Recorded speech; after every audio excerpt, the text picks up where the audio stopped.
Alright, this is CHFI Lab 12 email analysis.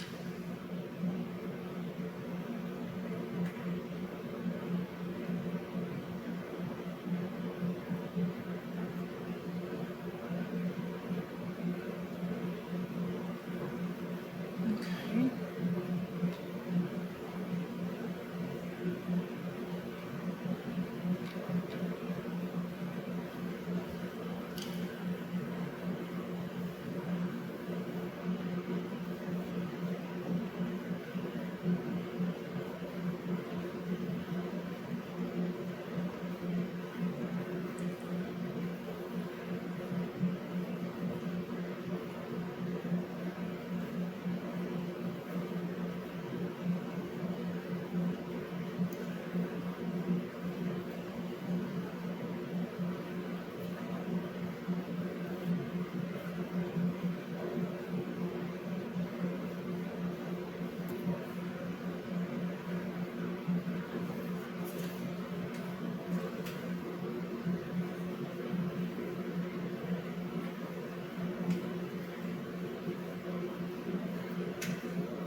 Begin by launching the cane.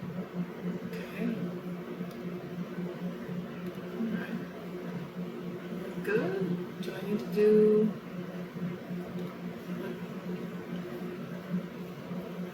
logging this cane with training dollar? Or am I already logged in? I think I'm already logged in.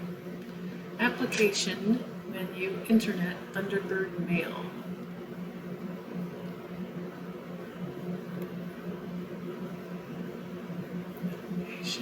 Internet, Thunderbird, Mail.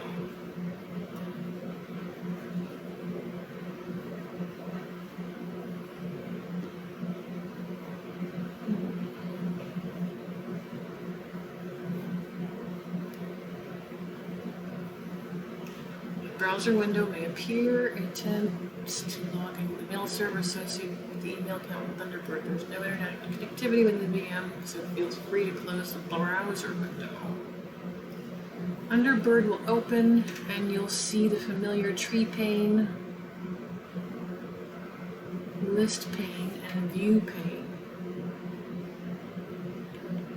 Enabled 1, tree pane, list pane, and view pane. 1, 2, 3.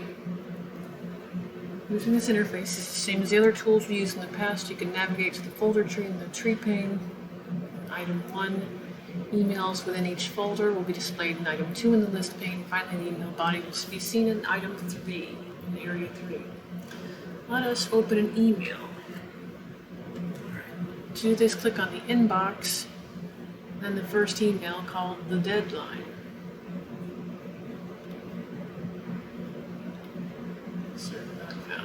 Okay.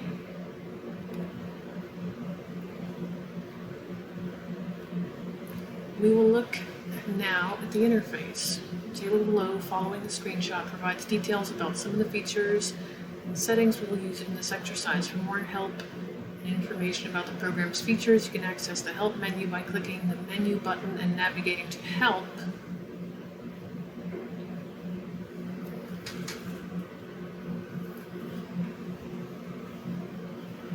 Or by pressing F1. It's the menu button. Oh, is that a menu button?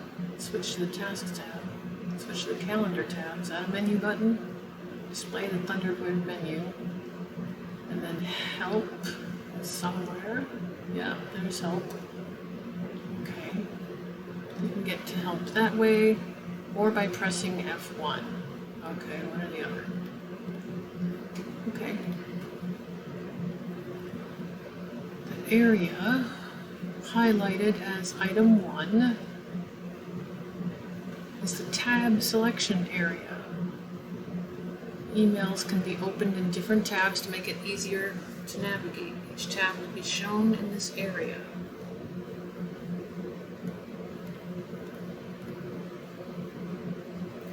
Area highlighted as item 2 is the menu button. Oh, I already said the menu button, okay.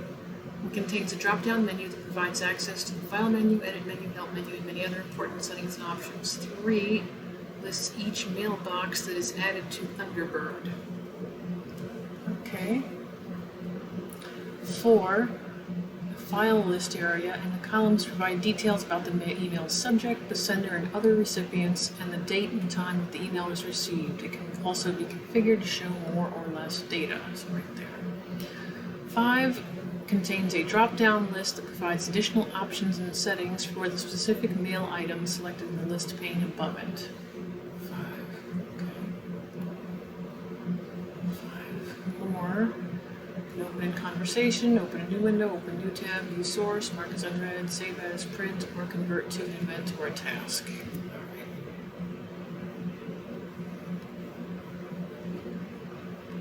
Alright. Now that you're a little more familiar with the software's features, let's take a closer look at the email we selected earlier. The email has some metadata that is already helpful. Let's take a closer look at the data in it. First, let's double-click the email, the deadline from the list, in pane 1 to open it into a new tab. Okay. Now that the email has its own tab, let us look at the contents in item 1. We can see the sender, this email subject, and the recipients. In item 2, we can see the date the email was received. This information is helpful, but the header contains a lot more data and can be accessed very easily. Let us capture the email header for this email and save it so that we can review it later. Begin by clicking More and View Source in items 1 and 2 below. More and View Source. Okay. The window that appears will contain the header information for the selected email. There is a lot of data, and it can seem overwhelming, but there is a certain way to read the header information that makes it much easier to manage. We will go through that process after the header is saved. Let us do that by clicking File, Save Page As seen in items 1 and 2 below. Desktop Working Folder. New folder for Lab 12. Alright, File, Save Page As. Desktop Working Folder for Lab. I think we want it for Lab. New folder. For Lab 12. And we're going to call it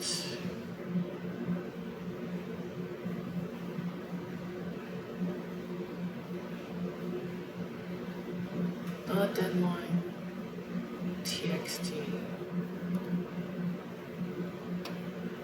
Okay. Name.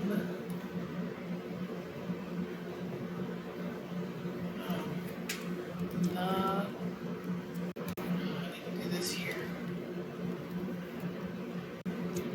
The deadline txt in desktop working folder for Lab 12. Save.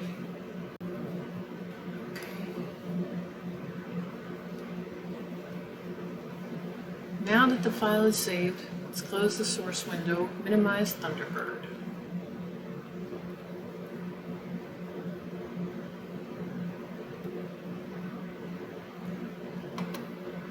Close the source by clicking X, minimize. Right. Now browse to the file you created at desktop working folder for Lab 12. Select Open with gedit text editor. Supposed to be what it was.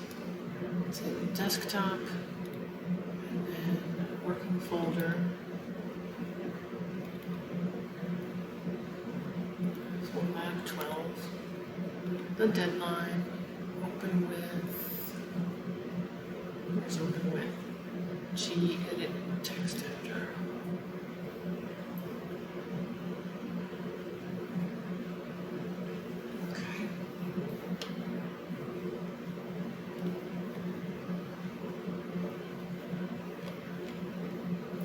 Once the file is open, we can begin reading through the data.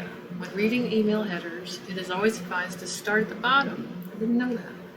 This is mainly because the email passes through different servers during transmission, and each one adds data to the top of the header. This means the sequence of events are stacked on top of each other, and the oldest data is found at the bottom.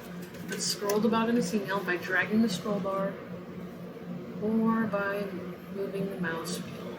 Okay.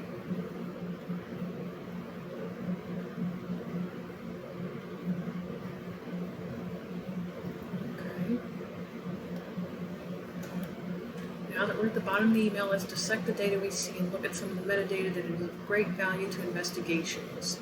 The first set of data is the email body at the very bottom. See the item 1 below.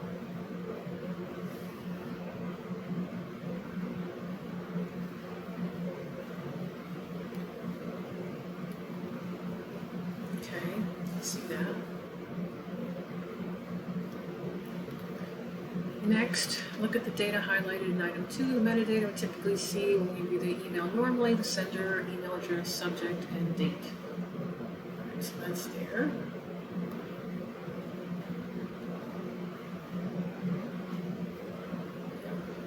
It's there. Next, we have the message ID all the way at the top. Message IDs are unique to each email and usually are a combination of a domain name and an alphanumeric value. A message ID can be used to determine the original sender. A communication service provider can use this information to uniquely identify the email and learn the IP address of the sender. The message ID is created by the server that sends the email message, so it can help to prove whether an email was actually sent or whether it was just a draft moved to another folder.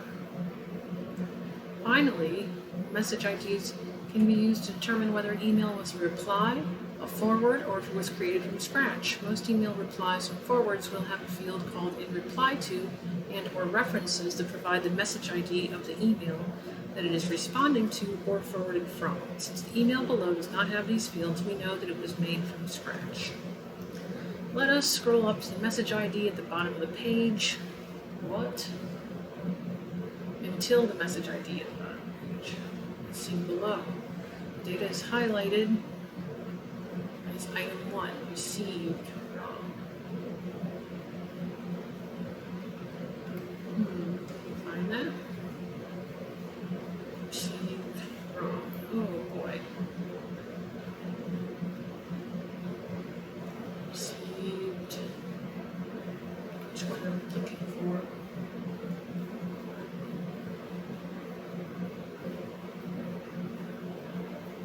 First server that received the email.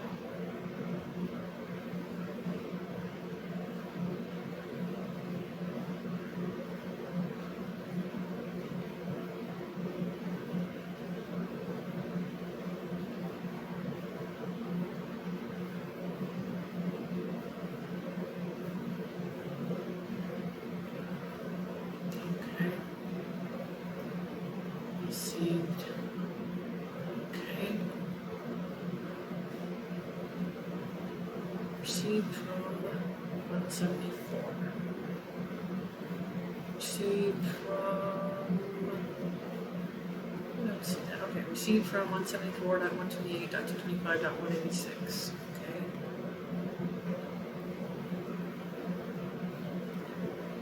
Some service providers prevent this data from being divulged. However, as you can see, this states it came from that address and was received by web-mail.mail.com. The IP address refers to the one assigned to the sender and indicates that it was received by the mail.com web server called web-mail.com or that. Next, look at the data highlighted in items 2 and 3, the DKIM. These are the domain keys identified in mail, DKIM, and the Sender Policy Framework, SPF. They are security features used by email servers to assist in detecting spoofed and tampered emails. So there's the DKIM and there's the SPF. The data highlighted in item 1 below provides details about the server that received the email after it was sent from the mail.com server and underwent the SPF and DKIM tests. As seen below, the email is received from mout-xforward.gmx.com by mx.google.com and provides time.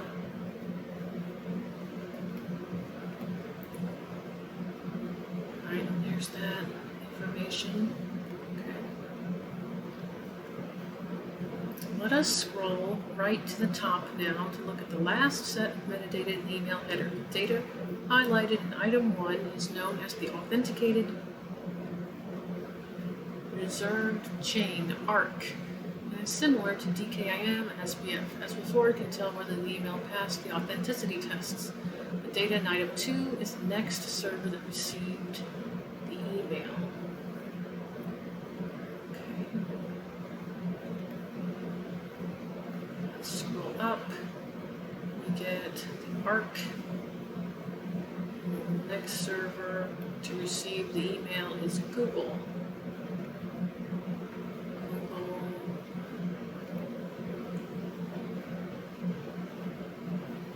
Item 3 provides data about the final server received that delivered the message to the recipient's inbox at the time of delivery.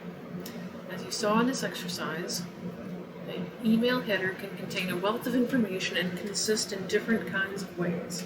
Headers can be used to determine the authenticity of an email and to trace an email back to its source. This is an exercise that is practiced by forensic examiners on a regular basis, so you should become familiar with it if you plan to grow in the field. Reading the header is not that hard, but it can be made much easier. In the next exercise, we'll export the next email header and review it in a tool called Email Header Analyzer. 2. Parsing email headers with Email Header Analyzer. In the previous exercise, we manually went through the email header to learn about the different metadata stored within it. Because this can sometimes be overwhelming, specific tools were designed to help specialists review the data and go directly to the information they need. One such tool is Email Header Analyzer. It is an open source, offline email header parser. In this exercise, we will show you how to review email data with Email Header Analyzer. Let us begin by starting the tool. The tool is run in the web browser, and so a server needs to be run to allow the browser to access its options. To do this, open the command prompt by navigating to Application Menu, System Tools, UX Term. Application Menu, System Tools, UX Term, or you can click the icon on the taskbar as seen as item 4. Alright. Menu, System Tools, UX Term. Alright, Menu Tools.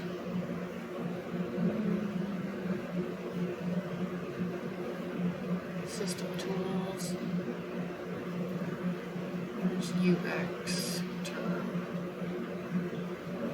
Down UX Term. Okay. And then we'll do CD Desktop Email Analyzer Master MHA. CD, where am I? Start here. CD Desktop Email MHA. Okay.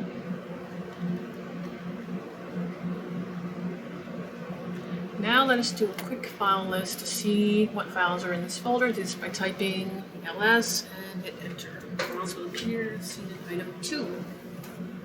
The one that will start the server is called server.py.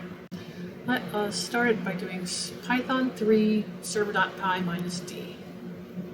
Python 3 server.py -d.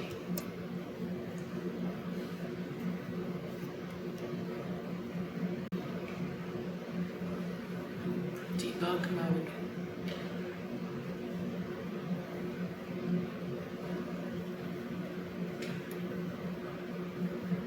Okay.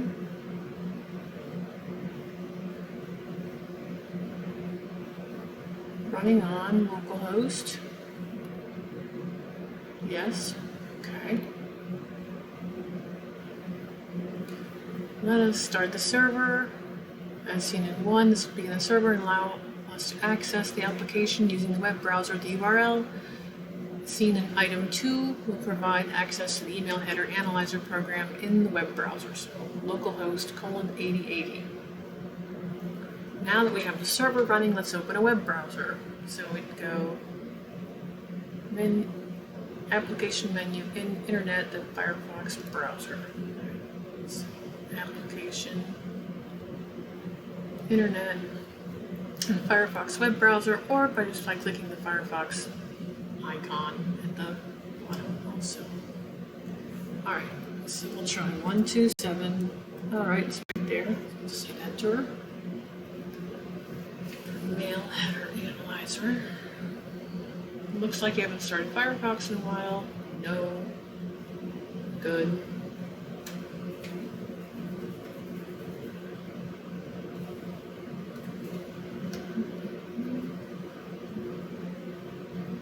Taking a little while to load. Looking up use.fontawesome.com.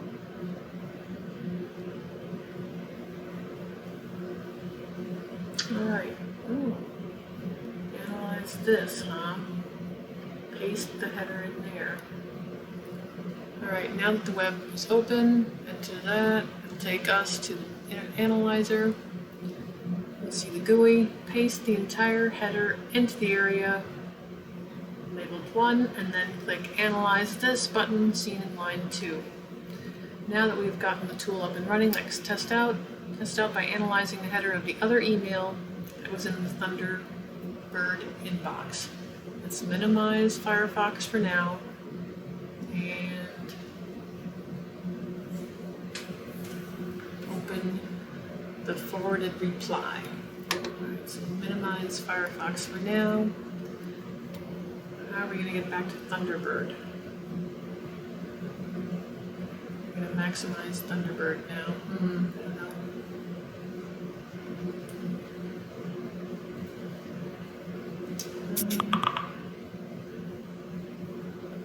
I'm not sure how to get back to Thunderbird, so we'll go to Internet, Thunderbird, Mail. Okay, let's go back to the inbox. We want this one. So I bet we're going to want to, let's just find out what they want. Open it in a new tab.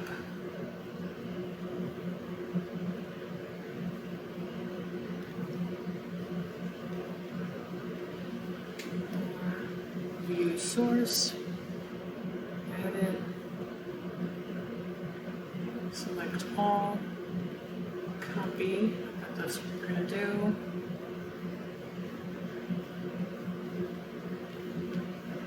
And copy, and then we go back to the email header analyzer.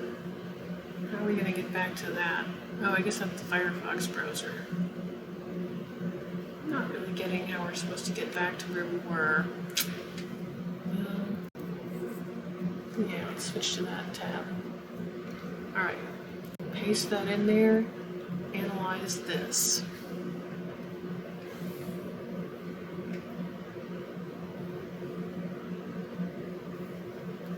And give it a little time for its analysis.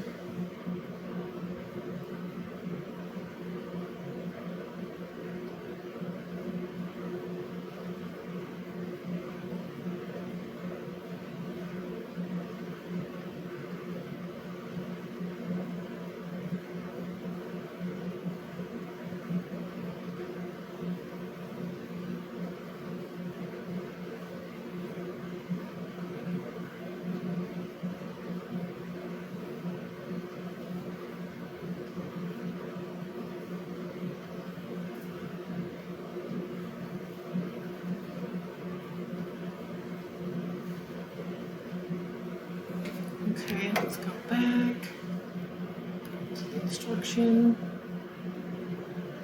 paste. So, as seen in the screenshot below, the header is parsed and a lot of useful information will be displayed. The email servers and IP addresses are provided at the top of the table as seen in 1. below. You can drag and scroll down as shown in item 2, using the mouse wheel to scroll through the other fields. The fields will be the same except for the in reply to or reference fields, which only appear when the email is a reply or a forward. Alright, so we've got the subject, the message ID, the creation time, from, to, total delay is 1 second, hop, from there by there, HTTP, time, delay, hop there, and hop there, security headers, we've got the ARC, this is much nicer, the SPF, and DKIM, is it called DKIM or DKM? DKIM's easier, okay, that's good. Do I need to scroll down further? This tool is ideal because it is completely offline. Many email parsers exist, but most of them are online. Due to privacy issues, examiners may not want to use these services. Yes, good point. If you are unable to see the full view, feel free to zoom in or zoom out. That's a good to know. Okay. You can achieve this by clicking on the Open menu and then plus or minus. Open menu. Oh, alright, that's cool, good to know.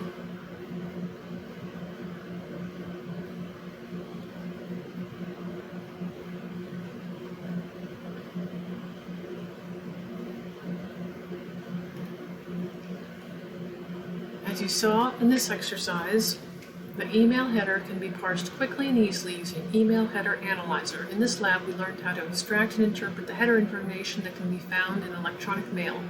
Equipped with this information, an examiner can thoroughly investigate email communication and provide valuable findings. You're at the end of the lab. Close all your programs by clicking X at the top right corner of Windows. Okay. Thank you.